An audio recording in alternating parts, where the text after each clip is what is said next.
চলতি বছরের জুন মাসে ইউরোপের জর্জিয়ার বাতুমি শহরে অনুষ্ঠিত হতে চলেছে অনূর্ধ্ব-12 দাবার বিশ্বকাপ চ্যাম্পিয়নশিপের আসর।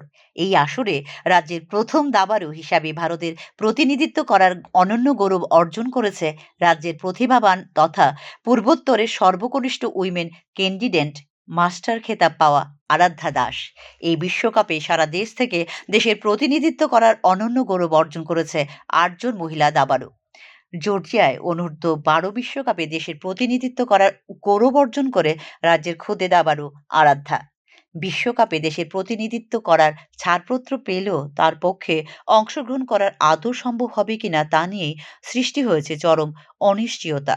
তবে খেলাধুলা স্পন্সরহীন তথা সরকারি বেসরকারি তরফে নামমাত্র আর্থিক সহায়তায় বহির্বিশ্বে তা ও দাবার বিশ্বকাপে অংশগ্রহণ করা অনেকটাই অসম্ভব।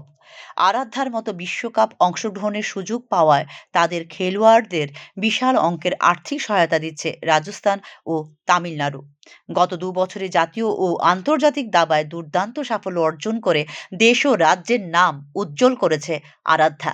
গত বছর কাজাকিস্তানে এশিয়ান ইয়ুথ দাবায় 3টি পদক জিতেছিল আরাধ্যা দাস। এর মধ্যে ছিল স্বর্ণ ও রৌপ্য পদক। এই বছরই শ্রীলঙ্কার কমনওয়েলথ দাবায় ব্যক্তিগত ইভেন্টে স্বর্ণপদক পায় আরাধ্যা দাস। থাইল্যান্ড এশিয়ান স্কুল দাবায় একটি স্বর্ণ, 2টি রৌপ্য সহ 4টি পদক জয় করে আরাধ্যা। বিহার ও তামিলনাড়ুতে অনুষ্ঠিত জাতীয় স্কুল দাবায় 2টি ব্রোঞ্জ পদক জয় করে আরাধ্যা দাস। কিন্তু জর্জিয়ায় বিশ্বকাপ দাবায় যাওয়া আসার জন্য প্রয়োজন প্রচুর অর্থের, যা তার অভিভাবকের পক্ষে ব্যবস্থা করা এক কথায় প্রায় অসম্ভব।